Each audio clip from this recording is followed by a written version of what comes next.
নমস্কার, welcome to our channel Bengali homestay life.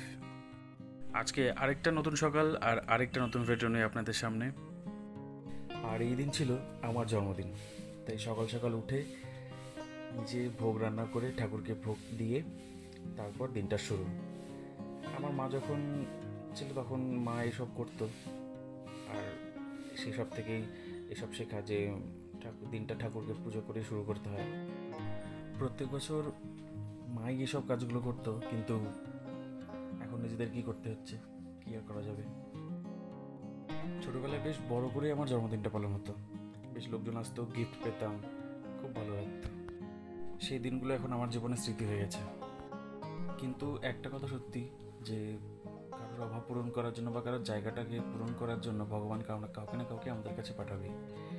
সেটাই আমার ম্যাডাম। তো ছোটোবেলায় যেরকম মা বাবা আমার জন্য করতো, ঠিক ও আমার জন্য সেটাই করে। তো এটা অনেক শান্তির জায়গা যে কিছুটা হলেও আমার অভাবটা একটু পূরণ হয়। তো ওকে ধন্যবাদ জানিয়ে ছোটো করবো না, শুধু ওকে বলবো এভাবে পাশে থেকো, তাহলেই হবে। তো যাই হোক, এই সব কিছু শেষে সেদিন আমার আবার একটা ওয়াল পেন্টিংয়ের কাজ ছিল। আর 6-7 দিন পরেই ছিল দুর্গাপূজা, আর দিদির বাড়িতে দুর্গাপূজা হয়।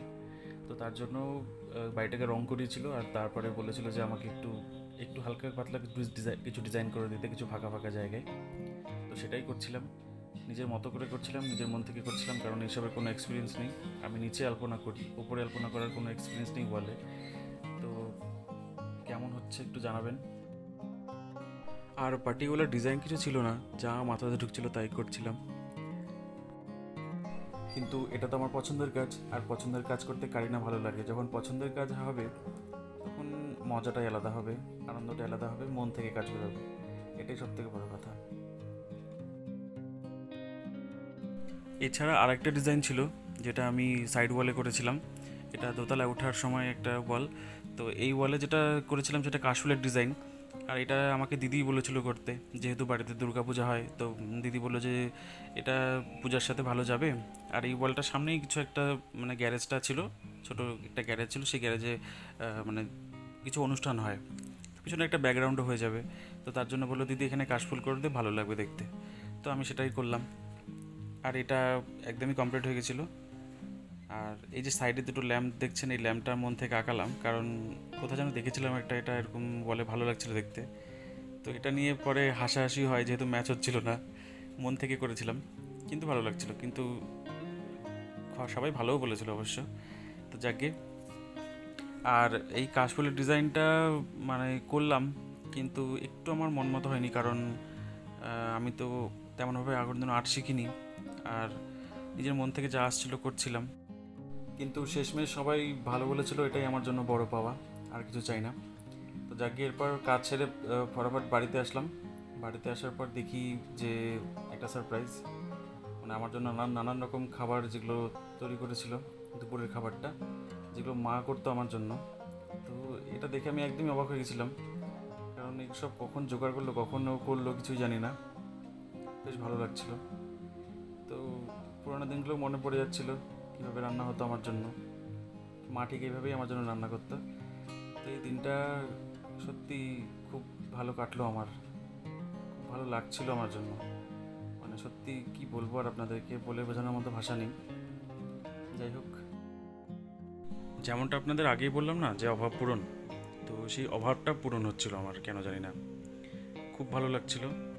মানে অনেকদিন পর আবার এইভাবে একদম সাজিয়ে গুছিয়ে খেতে দেওয়া, আর এই দিনটাকে মনে রেখে যে আমার জন্য এত কিছু করেছে, তো এটা তো আর কিছু বলার ভাষাই নেই।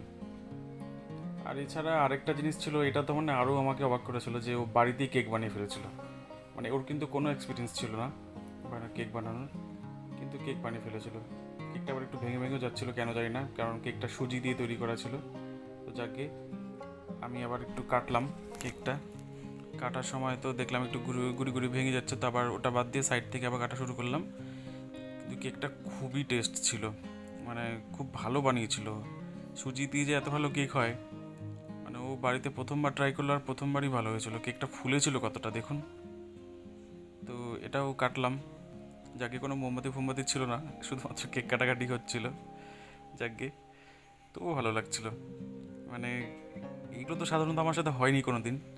তো এবার হলো তো মানে একটা আলাদাই, মানে কি বলবো আপনাদেরকে, বলে বোঝাতেই পারছি না, কথাই বেরোচ্ছে না মুখ দিয়ে। যাকগে। আর পরের দিন এই যে আমার শাশুড়ি মায়ের গিফট আমার জন্য, কারণ দিনটা তো দুদিন হয়, একটা বাংলা ডেট হয়, একটা ইংরেজি ডেট হয়। তো বাংলা ডেটে আমার বউ বাড়িতে করেছিল, আর পরের দিন মা শাশুড়ি মা হচ্ছে তাদের বাড়িতে করেছিল। তো এই জিনিসটা মানে আলাদাই একটা পাওয়া, যে কি বলবো, আর আপনাদেরকে কিছু বলে বোঝানোর মতো ভাষা নেই। তো চলুন, ভিডিওটি আজকে এখানেই শেষ করছি। ভিডিওটি কেমন লাগলো অবশ্যই জানাবেন কমেন্টের মাধ্যমে। চ্যানেলটিকে সাবস্ক্রাইব করে পাশে থাকবেন। আর কেমন লাগলো অবশ্যই কিন্তু জানাবেন। ভালো থাকবেন, সুস্থ থাকবেন, সবাই সাবধানে থাকবেন। দেখা হবে পরের একটি ভ্লগে।